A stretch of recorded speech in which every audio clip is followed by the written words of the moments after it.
మనుబోలు మండలం చెరుకుమూడి ఆ 2-3 గ్రామాల్లో మోటార్ల దొంగతనం, దాదాపు ఒక 2 డజన్ల మోటార్లు, ఒక 24-25 మోటార్లు, బంగారు గొలుసులు, ఇవి దొంగతనాలు జరిగినాయి. దాంట్లో ఈ నెల 10వ తేదీ ముగ్గురిని పట్టుకొచ్చారు. ఏడుకొండల్ని ప్లస్ ఇంకొక ఇద్దరిని. ఏడుకొండలు మోటార్లు దొంగతనం చేసే అలవాటు, మిగతా ఇద్దరు కొనుక్కునే అలవాటు. ఆ కొన్నోళ్ళు కూడా వైసీపీ పార్టీ వాళ్ళు. సో 10వ తేదీ తీసుకొచ్చారు, విచారించారు, మళ్ళీ పంపించేశారు. మళ్ళీ రమ్మంటే కూడా అతను రాలేదు. 14వ తేదీ ఉదయం మిగతా ఇద్దరు ముద్దాయిలు వచ్చారు.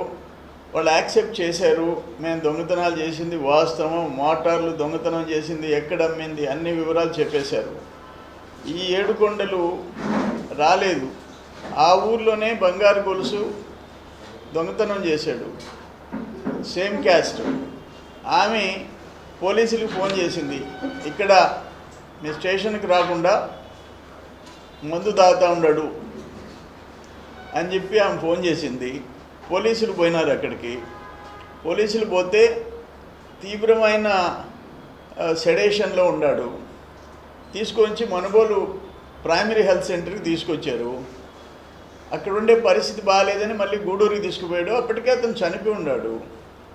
ఇప్పుడు 10వ తేదీ తీసుకొని వచ్చింది, 12వ తేదీ వదిలిపెట్టింది, సీసీ కెమెరాల్లో మొత్తం రికార్డ్ అయింది. ఈయన సర్వేపల్లి వైసీపీ జిల్లా అధ్యక్షుడు నిన్న స్టేట్మెంట్ లాకప్ డెత్ అన్నాడు. ఈరోజు పోలీసులు ఒత్తిడి వల్ల చనిపోయినాడు అన్నాడు. ఆ ముద్దాయిల్ని పక్కన పెట్టించుకొని మాట్లాడాడు. ముద్దాయిలు ఏం చెప్పారు? మేము ఒప్పుకున్నాము, దొంగతనం చేసింది నిజమేనని ఒప్పుకున్నామని చెప్పారు. నువ్వు దొంగల్ని పక్కన పెట్టుకొని మాట్లాడావు. ఎస్పీని నోటికొచ్చినట్టు మాట్లాడుతున్నావు. పోలీసుల్ని నువ్వు ఏ ఏ ఏ ఇష్యూ మీ పార్టీ ప్రోగ్రాం చేసినా పోలీసుల మీదకి పోతుండవు. నువ్వు కండిషన్ బెయిల్లో ఉండవు. నేను ఒక మాట అడుగుతాను, ఏడుకొండలు చనిపోవటం మాకెవరికి ఇష్టం లేదు, దాంట్లో మేమెవరు సంతోషపడాం. కానీ పోలీసుల వల్ల చనిపోలేదు. పోలీసులు కొట్టి లాకప్ డెత్ కాదు, బయటకు వదిలేసేసినారు. 3 ముద్దాయిలను వదిలేసేసినారు. మళ్ళీ ఇప్పుడు ఏం మాట్లాడతాడు? కాకాని గోవర్ధన్ రెడ్డి ఆ పోలీసులు ఒత్తిడి వల్ల చనిపోయినాడు అంటాడు. ఏం మాట్లాడుతున్నాడు అర్థం కావటం. ఇప్పుడు ఇక్కడ ఈ దొంగతనాలు అన్నీ తీస్తే ఏమవుతుంది? పొదలకూరు మండలం మొత్తం సర్వేపల్లి కాన్స్టిట్యున్సీ, అయ్యా మోటార్ పోయిందయ్యా, నాకు మోటార్ పోయిందయ్యా, అయ్యా ట్రాన్స్ఫార్మర్లు కాపర్ కొట్టేసేసినారయ్యా, ఇప్పటికి 1 మంత్ అయిందయ్యా, ఆ ట్రాన్స్ఫార్మర్ రిపేర్ చేయలేదయ్యా, కొత్త ట్రాన్స్ఫార్మర్ తెచ్చిపెట్టాలయ్యా. ఆ రైతులు పడే బాధలు తెలుసా మీకు అని అడుగుతుండా. కానీ మనిషి చనిపోవాలని ఎవరూ కోరుకోము. పోలీసులు కొట్టి చంపితే పోలీసులదే తప్పు. నిన్న బుచ్చిరెడ్డిపాళెంలో సరైన విచారణ జరపకుండా ఎవరు హంతకుడు? ఆర్వి కండ్రిగా. అతనేమి వైసీపీ కాదు, అయినా తప్పు చేశాడు. మేనమావని మత్తు ఇంజక్షన్ ఇచ్చి చంపేసేసాడు. అది సిఐలు ఎస్ఐలు ఆ బాడీని అగ్రికల్చర్ డిపార్ట్మెంట్ కొలీగ్స్ వచ్చి మాకు అనుమానాలు ఉన్నాయన్నా కూడా పోస్ట్మార్టం చేయకుండా వదిలేసి, మీరేమన్నా కంప్లైంట్ ఇస్తారా అంటే వాడు సైలెంట్గా ఉంటే వదిలేసిపోయినారు.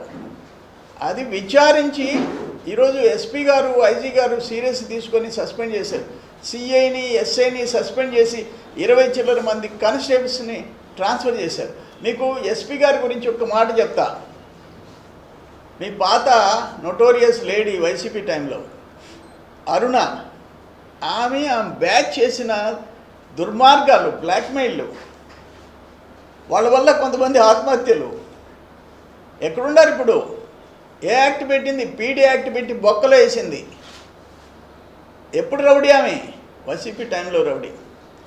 వదిలిపెట్టారా? ఇక్కడ మీకు ఇంకో సింపుల్ చెప్తాను. ఆర్వి కండ్రిగా తోటపల్లిగూడూరు మండలంలో గిరిజన వాడలోకి వాళ్ళ తల్లిదండ్రులు లేనప్పుడు, చిన్నపిల్లలు ఉన్నప్పుడు ఒక కుర్రోడు ఒక ఆడమ్మాయిని ఎక్కించుకొని ఆ ఇంట్లోకి పోయి వాళ్ళని ఏదన్నా గలబా చేస్తున్నాడేమోనని పక్కింటి వాళ్ళు అరిసిన తర్వాత వెళ్ళిపోయినాడు. ఆ పిల్లల తల్లిదండ్రులు మాకేం జరగలేదని చెప్పారు. అయినా వాడు ఎవరు అంటే సస్పెక్ట్ షీట్లో ఉన్నాడు, ముత్తుకూరు సిఐ ఎస్ఐ, అతన్ని ఎందుకు కౌన్సిలింగ్ చేయలేదు, సస్పెక్ట్ షీట్లో ఉన్నవాడిని సంవత్సరం నుంచి ఎందుకు వాడి జోలికి పోలేదు. సస్పెండ్ చేసేసింది, సిఐఎస్ఐ సస్పెండ్ అయిపోయినారు. జస్ట్ ఆ ముద్దాయి వాడి వెనక సస్పెక్ట్ షీట్ ఉన్నప్పుడు అటువంటి వాడిని పిలిపించి స్టేషన్లో కూర్చోబెట్టి మందలించడం జరగలేదు కాబట్టి ఇంకా వాడు బయట తిరుగుతున్నాడు. సస్పెండ్ చేశాడు, పారేసేసింది. ఆమె మేము అధికార పార్టీలో ఉండి చెప్పినా అది పద్ధతి అయితే తప్ప తప్పు చేసిన వాళ్ళని తాట పెరిగే టైప్లో ఎస్పీ గారు ఇక్కడికి వచ్చి ఉన్నారు. ఎస్పీని పంపించిందే దానికోసం. ఈ రౌడీ షీటర్లు, ఈ దుర్మార్గులు నుంచి నెల్లూరు జిల్లాలో ప్రజల్ని కాపాడాలనే ఉద్దేశంతో ఆమెను పంపించినారు. నువ్వేం మాట్లాడుతున్నావు అర్థం కావడం. నేను ఒక్కటి అడుగుతున్నా కాకాని గౌతమ్ రెడ్డిని, అంటే నువ్వు చెప్పేది దొంగతనాలు, మోటార్లు, ట్రాన్స్ఫార్మర్లు, కాపర్ వైర్లు, బంగారు గొలుసులు పోయినా పర్వాలేదని చెప్పేసి నువ్వు చెప్తున్నావా అని అడుగుతుండా. అతను ఏడుకొండలు చనిపోవటం మాకు బాధే. భార్య బిడ్డలు వాళ్ళ మీద డిపెండ్ అవుతారు. నిన్న వాడు ఆ కుర్రోడు ఆర్వీ కండ్రిగా బుచ్చిరెడ్డిపాళెంలో వాడు మేనమామని చంపేశాడు, భార్య బిడ్డను చంపేసి ఆత్మహత్య చేసుకున్నాడు. ఇవన్నీ చూస్తుంటే హృదయ విదారకం, గుండెలు తరుక్కుపోతాయి. మాకెవరికి దాని మీద ఎవరికైనా సరే మనుషులు అనేవాళ్ళకి బాధ వేస్తుంది. నువ్వేం చేస్తున్నావు? ఆ రోజు ఉదయగిరి నారాయణ అక్కడ కందమూరు తీసుకొచ్చి 3 రోజులు కొట్టి వాళ్ళ భార్య ఓపెన్గా మీడియా ముందు చెప్పింది. 2వ రోజు పోయి మేము తీసుకొచ్చామయ్యా, 3వ రోజు కనపడలేదయ్యా, వేకోన చెట్టుకి ఎలాడుతున్నాడయ్యా. అరే హైదరాబాద్ నుంచి నేను వచ్చి స్టేషన్లో కూర్చున్నా, పోస్ట్మార్టం చేశారు, డాక్టర్లు వచ్చారు, అయ్యా టెస్టికల్స్ చెస్ట్ కొట్టిన దెబ్బలు చచ్చిపోయినాడని చెప్పేసి చచ్చిపోయినారు. ఏమైంది? కుటుంబం మాదిగా 70 మంది పోలీసులను పంపించావు, తగలబెట్టించావు, అందరినీ తరిమేశావు, కాలనీలో తగలబెట్టించావు, పోస్ట్మార్టం మార్పించావు. అటువంటి దుర్మార్గాలు కూటమి ప్రభుత్వంలో జరుగుతాయా? చంద్రబాబు నాయుడు ఒప్పుకుంటాడా? ఈ గవర్నమెంట్లో ఇది పాసిబుల్? అంటే నువ్వు అదే సబ్ ఇన్స్పెక్టర్ వల్ల నీ కనుపూర్లో ఒక ముస్లిం కుర్రోడు 34 ఏళ్ళు కరోనా టైంలో కొడితే గెనం పక్కన చచ్చిపోయి డెడ్ బాడీ అయినాడు.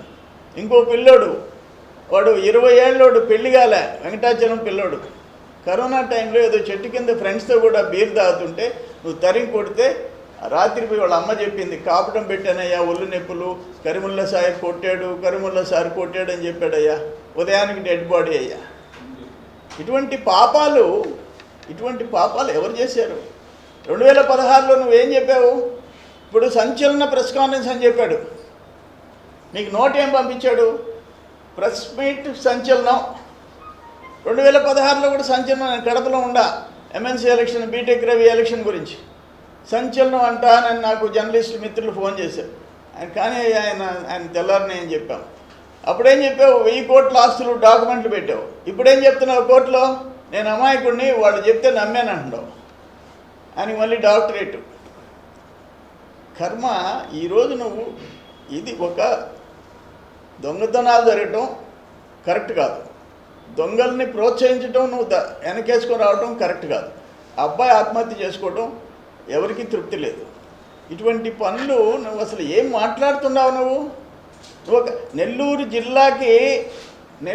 జిల్లా రాజకీయాలకి స్టాల్వార్డ్స్. నెల్లూరు జిల్లాకి చెడ్డ పేరు తెచ్చిన రాజకీయ నాయకుడు ఎవరన్నా ఉన్నారంటే నువ్వు ఉండవు. నువ్వు చేసిన పాపాలు, నువ్వు చేసిన దుర్మార్గాలు, నువ్వు చేసిన భూముల కుంభకోణాలు ఇంకెవరు చేయలే. ఇంత బరి తెగించి ఎవరు చేయలే. ఈరోజు పోలీసు ఒక పద్ధతి, సీసీ కెమెరాలు పెట్టి, మీరు కావాలనుకుంటే నేను ఒకటి చెప్తుండా, మళ్ళీ ఆ సీసీ కెమెరాలు చూసుకోండి, పోయి పోస్ట్మార్టం రిపోర్ట్ చూసుకోండి.